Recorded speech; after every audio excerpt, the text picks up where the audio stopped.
Vocês estão bem, gente? Estão tudo certo? Estão gostando do cursinho?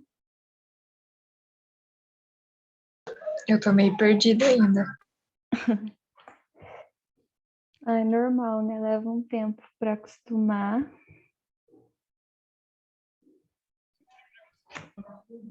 Mas vocês estão gostando das aulas, dos professores?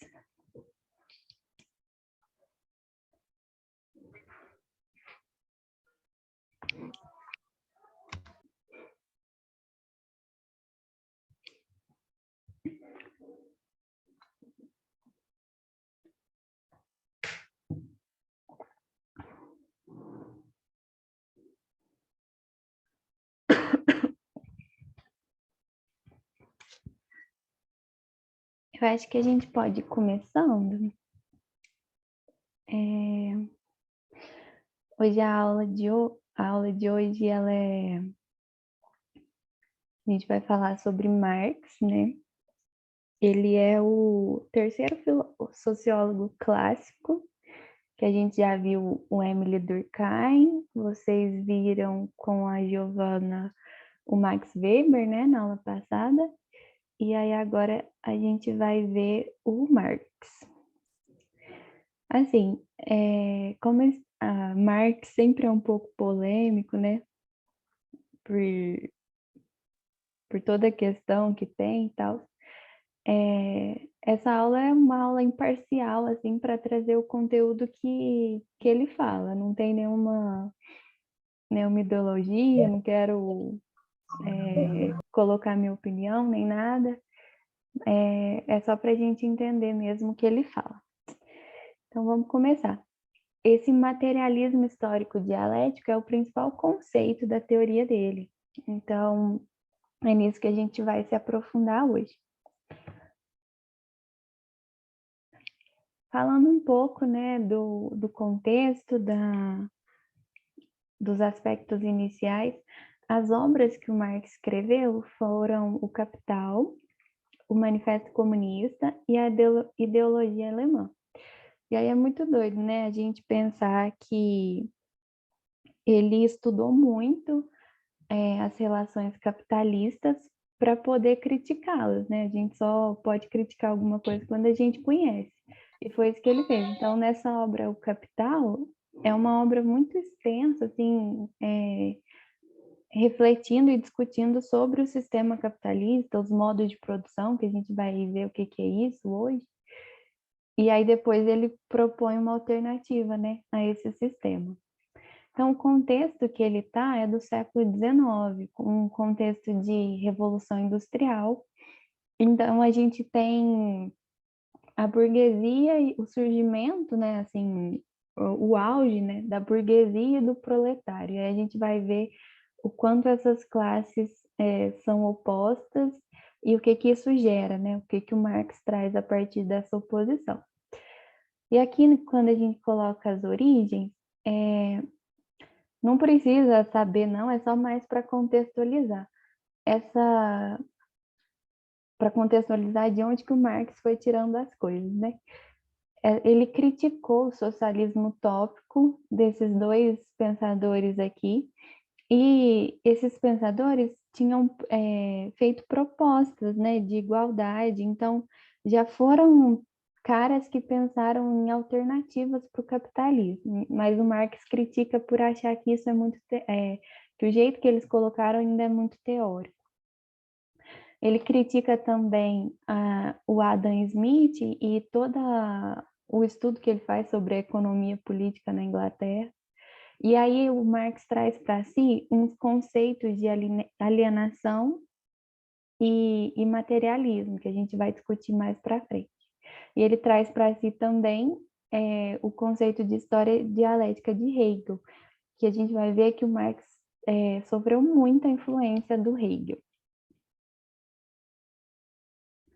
Então, falando um pouco sobre a história, o materialismo histórico dialético, como eu disse, né, ele sofreu muita influência do Hegel. E aí, para a gente entender o porquê, era assim. O Hegel pensava que a ideia, o pensamento nosso transforma a realidade. Que a realidade é uma concretização do pensamento humano.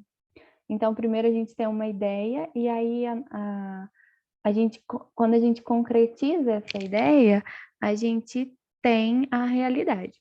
E aí o Marx inverte essa lógica, né? O Marx pega essa influência do Hegel, mas fala assim: não, é a realidade que vai determinar o nosso pensamento, de acordo com o momento histórico que a gente vive, as coisas que o mundo está passando. O que isso significa? Que o homem vai se moldar de acordo com as características do mundo que ele vive, independente da sua consciência, ou seja, independente do pensamento que ele tem, o pensamento individual, vamos dizer assim. E aí tem uma frase do Marx aqui para a gente ver. Não é a consciência dos homens que determina seu ser, mas pelo contrário, seu ser social que determina a sua consciência. Então, é a realidade que o homem está inserido que vai determinar o jeito que ele pensa, de acordo com Marx, né? E aí isso que é o materialismo histórico dialético. E aí tem dois conceitos muito importantes nisso, que é a infraestrutura e a superestrutura. Vamos entender eles um pouquinho.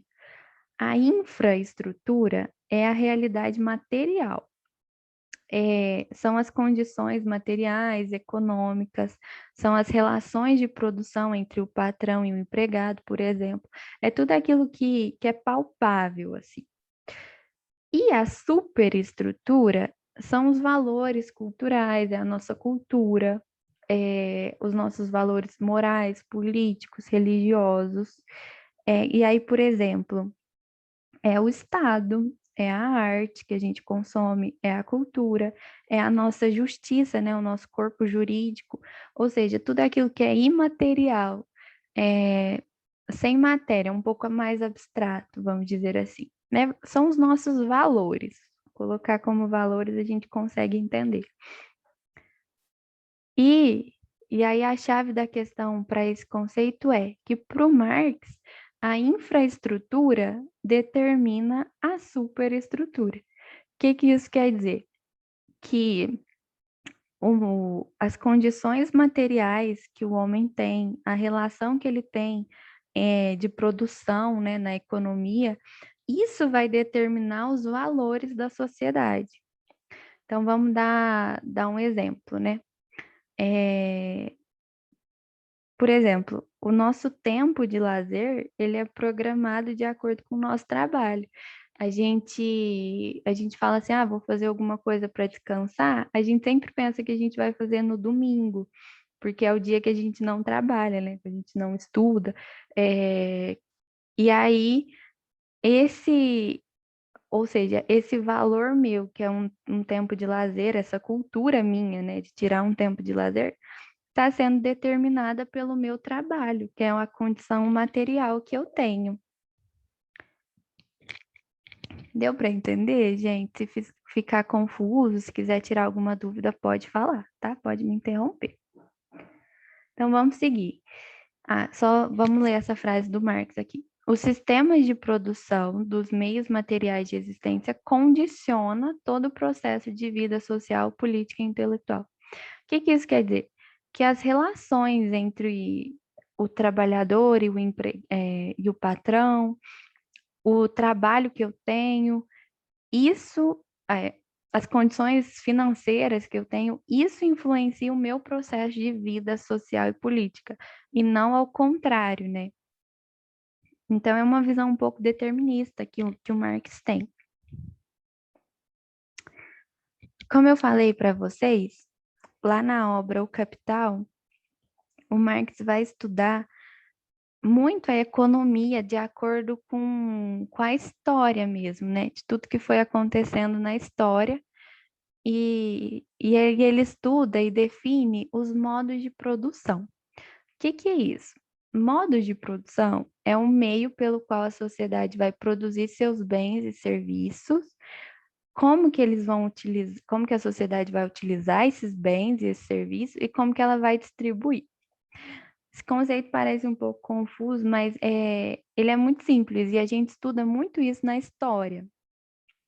Que a gente estuda o modo de produção asiático, a gente estuda o modo de produção escravista, feudal, capitalista. Vamos pegar um exemplo do escravista, né? Que teve aqui no Brasil na época da cana-de-açúcar. Vamos dar esse exemplo. O jeito que a economia funcionava naquela época colonial é um modo de produção. E aí, isso vai ter dentro desse modo de produção, né? As forças produtivas, que são os métodos de trabalho, a condição climática e do solo, as tecnologias, as técnicas que eram usadas naquela época, em cada modo de produção. E vai ter também as relações de produção. Então, é a relação social que tinha na época, geralmente entre o explorador e o explorado, né? Sempre pensando nesses dois lados. E aí, vamos voltar lá para o modo de produção escravista para a gente dar um exemplo. Quais eram as forças produtivas do modo de produção escravista? Vamos pensar lá na cana-de-açúcar. Era a moenda, né, que moía a cana e tal. O clima da época, um clima tropical, um solo bom aqui no Brasil para a produção da cana-de-açúcar. Então, essas técnicas, né, que na época agrícola de produção e tal. E quais que eram as relações de produção?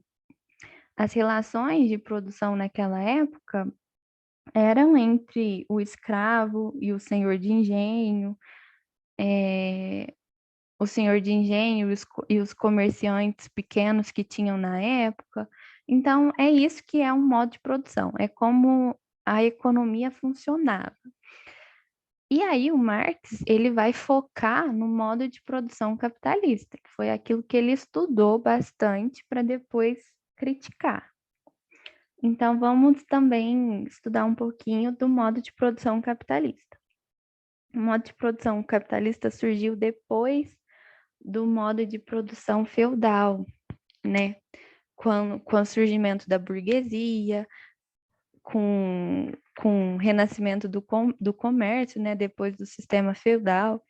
E ele é caracterizado pela propriedade privada, pela produção excedente, né? Para gerar lucro depois, pela exploração do trabalho. Então, eu tenho uma burguesia que vai ser dona do meio de produção, dona da fábrica, e ela vai explorar o trabalhador, explorar no sentido assim, de usar o trabalho dele para gerar lucro, né, para movimentar essa fábrica. E outra característica que a gente tem é o Estado como um instrumento de coerção. O que isso significa? A gente vai ter um Estado como mediador ali, né? Para atenuar a luta de classe que existe entre a burguesia e o proletariado. Mas a gente tem um Estado que ele é muito... Ele é representante ele representa os interesses da classe dominante, né? E aí ele sempre vai tentar diminuir a luta de classes para acalmar os dominados, vamos dizer assim. Por que a gente tem um Estado que representa a classe dominante? Porque se a gente for parar para pensar, a classe dominante consegue, vamos usar o termo, manipular o sistema político, né? Influenciar, melhor dizendo, o sistema político, financiando representantes, enfim. Então, o Estado, na maioria das vezes, segue a classe dominante.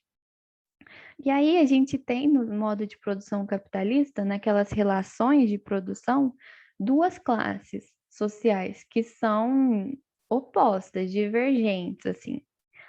E a gente tem a burguesia, que é o dono do meio de produção.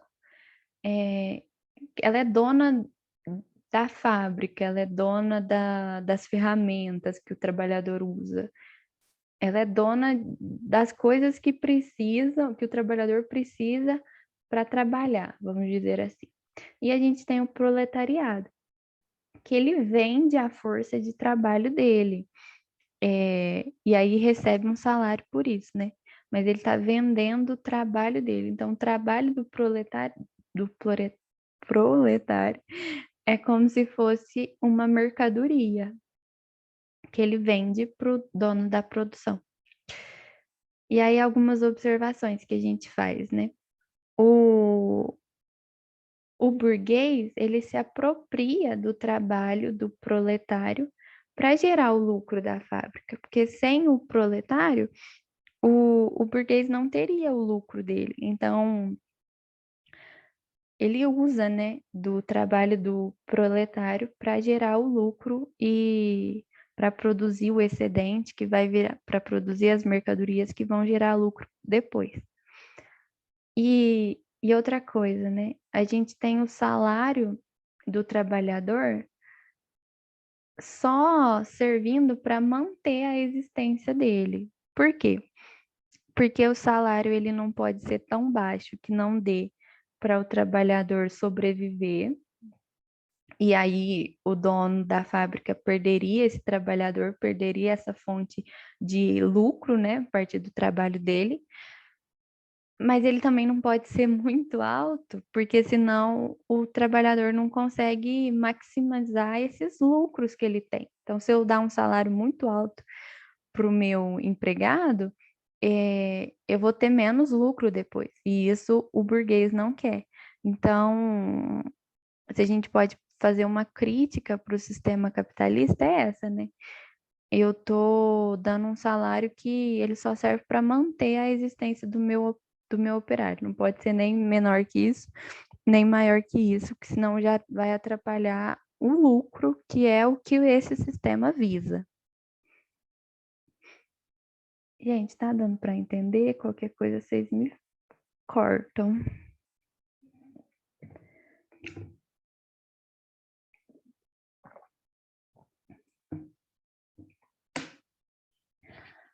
A gente vai começar a falar agora de uns conceitos que... Ai, eu passei para frente, peraí. Ver se eu consigo voltar. Aí. Uns conceitos que eles são conceitos assim bem profundos, né? Então, se ficar alguma coisa sem entender, pode me falar, porque não é tão simplesinho de entender, não, né? O Marx ele é bem complicadinho às vezes, mas são conceitos muito importantes para o Marx, porque estudando o sistema capitalista, ele percebeu essas características, né? E aí ele queria que os trabalhadores tivessem consciência disso. Então, vamos tentar entender que isso vai fazer mais sentido no final da aula. Ideologia, primeiramente. Ideologia, para o Marx, é a falsidade das consciências.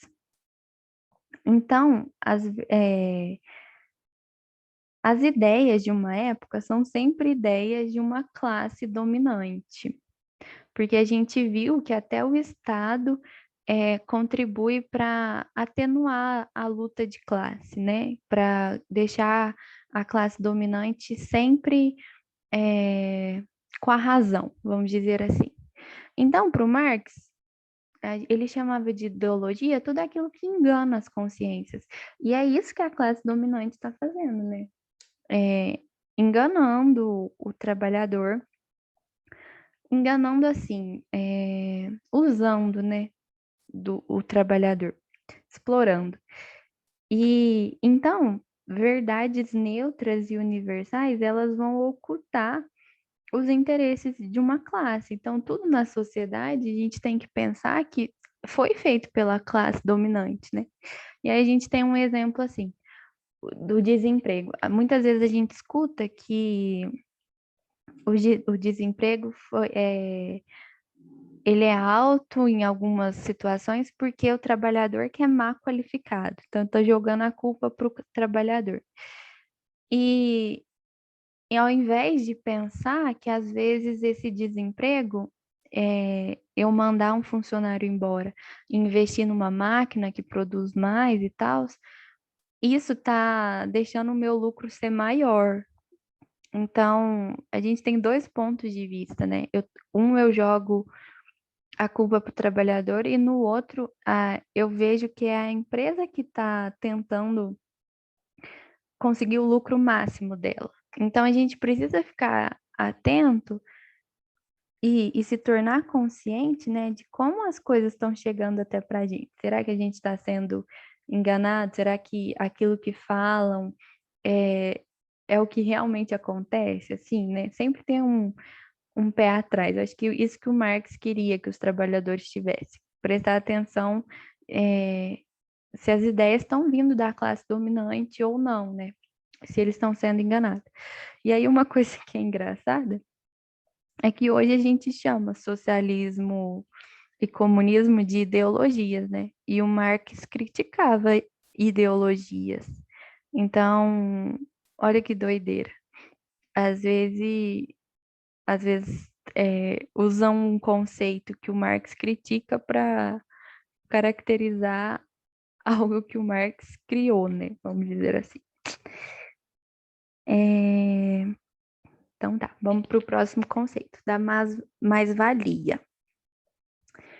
Esse conceito é assim: o trabalhador ele vai produzir coisas dentro do meio de produção, né? Vamos pensar numa fábrica. Um trabalhador produz tanto durante as 8 horas que ele trabalha por dia. Só que ele recebe menos daquilo que ele produz. Vamos dar um exemplo. Por exemplo, se um trabalhador ele trabalha 8 horas por dia, mas o salário dele, aquilo que ele recebe, né, pelo salário dele, vai corresponder a 5 horas do trabalho dia. Então, essas 3 horas que ele está trabalhando a mais, entre aspas, está sendo de graça, né?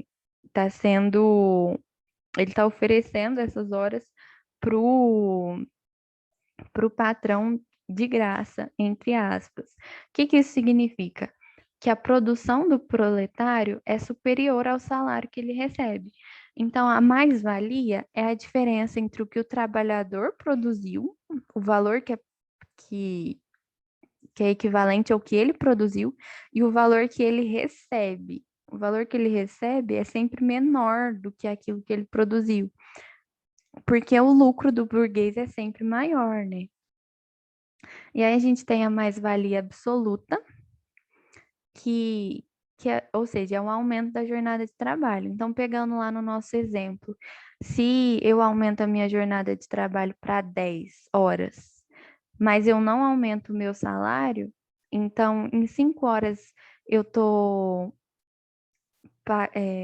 em 5 horas eu faço aquilo que eu estou recebendo, nessas outras 5 horas eu estou trabalhando, mas eu não estou recebendo por aquilo que eu estou trabalhando, por aquilo que eu estou produzindo. Então, essa diferença entre o que eu produzo e o que eu recebo aumenta. Isso é na absoluta. Na relativa, eu vou ter um aumento da produtividade, por exemplo, através das máquinas. Como que isso funciona? Se eu, assim, não aumentou a minha jornada de trabalho, mas se eu tenho uma máquina que me ajuda a fazer o que eu mais coisa no mesmo tempo, né, que eu faria menos, eu estou aumentando a minha produção por dia, né, por hora de trabalho, mas o meu salário não está aumentando junto. Então, a diferença entre o que eu produzo e o que eu recebo também cresce. Isso é a mais-valia. Deu para entender? Ficou alguma dúvida? Que a gente já passa para os outros.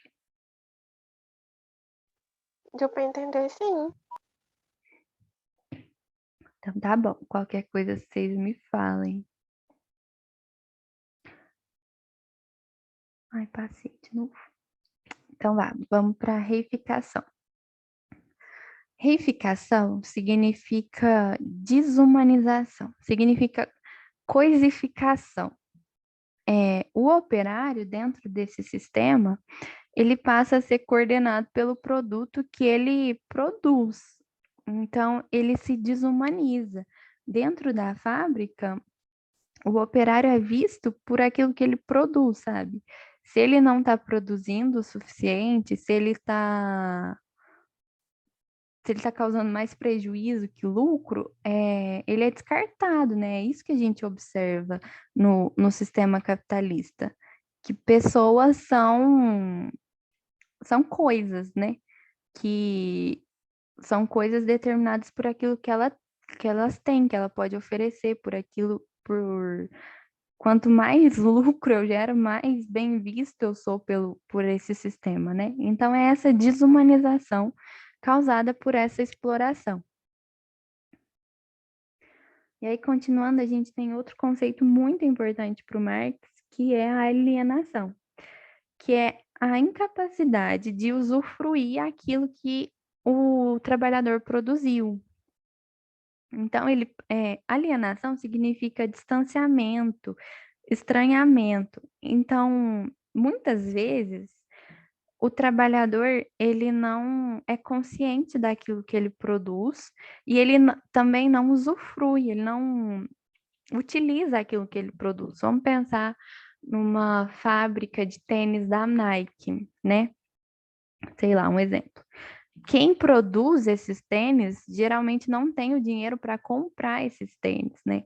Então, o produto que ele produz é alheio a ele. Ele é alheio ao produto que ele próprio produziu. Ele é distante do produto.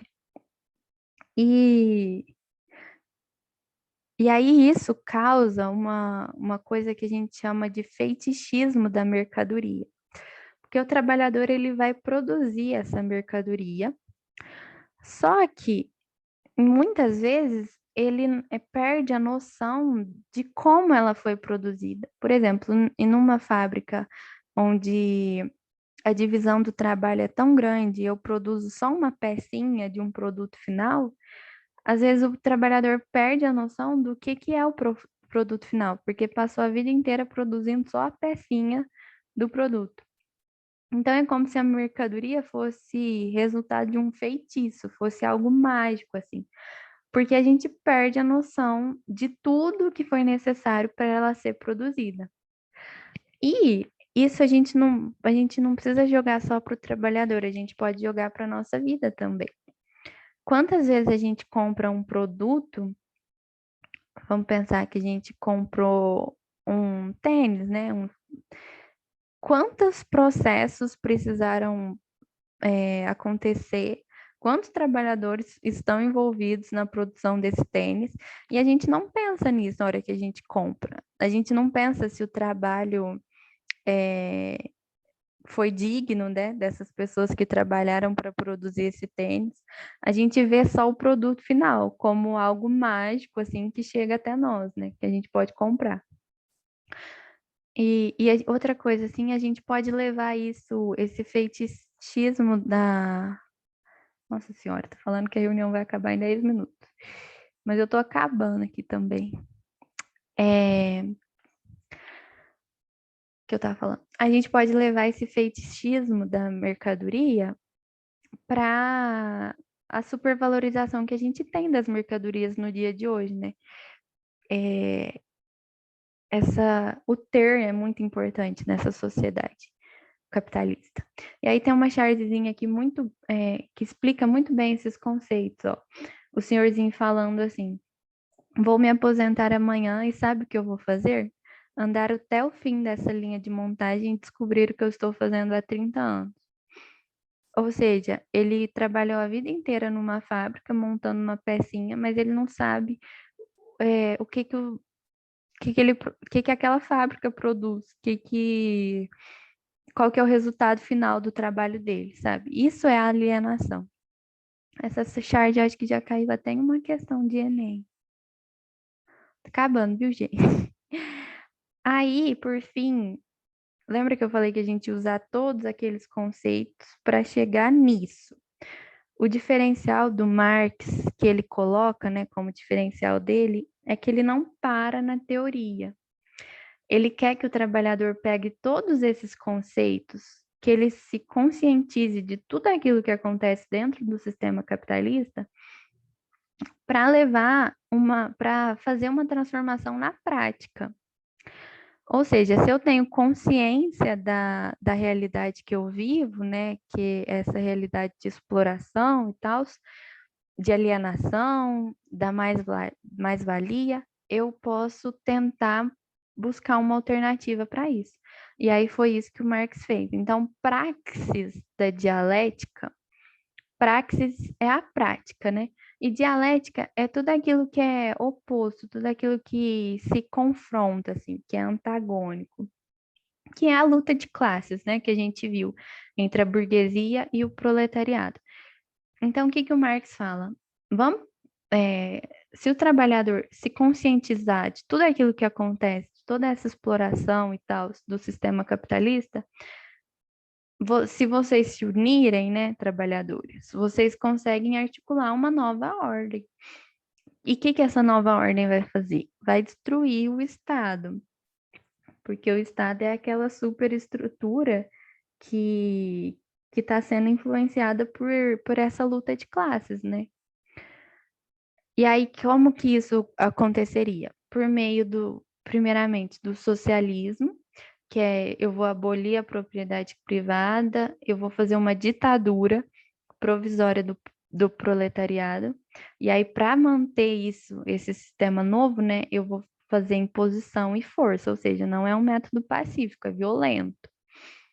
E aí, depois disso, eu vou abolir o Estado, vai acabar a luta de classes, e aí acabou a necessidade de mando e obediência, e a gente vai formar pessoas autônomas. Se a gente for parar para pensar, é bem utópico, né, essas propostas. E as tentativas disso que a gente teve no mundo não conseguiram abolir o Estado, não conseguiram sair de uma ditadura provisória para chegar no fim da luta de classes, então não formaram pessoas autônomas, então eles falharam, né, também. Então vamos lá. Só para acabar, como que a gente citaria um Marx na redação? Para melhorar a nossa redação, dar uma citação cultural, alguma coisa assim. A gente pode pensar que para ele a história humana é a história da luta de classes. Então, uma redação que tenha esse tema, né, de explorador, explorado, a gente consegue citar o Marx na redação. A mais-valia, que é o conceito que a gente aprendeu, o lucro injusto, né? O trabalhador recebendo menos daquilo que ele produziu. Então, redações que falam de desigualdade social, que falam de exploração do trabalhador, que falam do sistema capitalista em si, da injustiça do sistema capitalista, a gente pode citar ele. O trabalho alienado, que a gente viu que o trabalhador passa, que ele não tem consciência, não tem noção daquilo que ele produz. E a ideologia, que para o Marx é a falsidade das consciências e que pode ser um instrumento de dominação da sociedade, né? Da classe dominante para a classe dominada. Então, redações que falam de dominação, que falam do próprio sistema capitalista, a gente pode usar a ideologia. E aí eu deixei para vocês um link de uma videoaula que é muito boa, se vocês quiserem assistir, e dois links de exercícios que eu achei, mas eu mandei lá no grupo também vários exercícios de Marx para vocês fazerem. E aí, se tiver alguma dúvida, vocês podem me falar. Alguém tem alguma dúvida? A gente tem mais alguns minutinhos. Foi muito rápido? Deu para entender? Os slides já estão lá no grupo. E a gente está postando as aulas no YouTube, tá? Então, se quiser assistir de novo, a gente vai postando.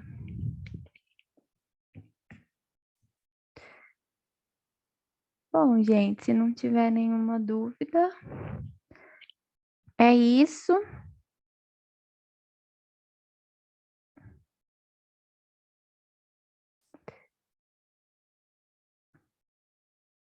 está falando sobre os exercícios.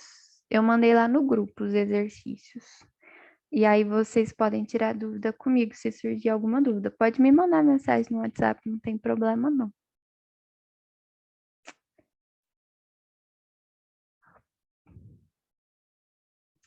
Parar a gravação.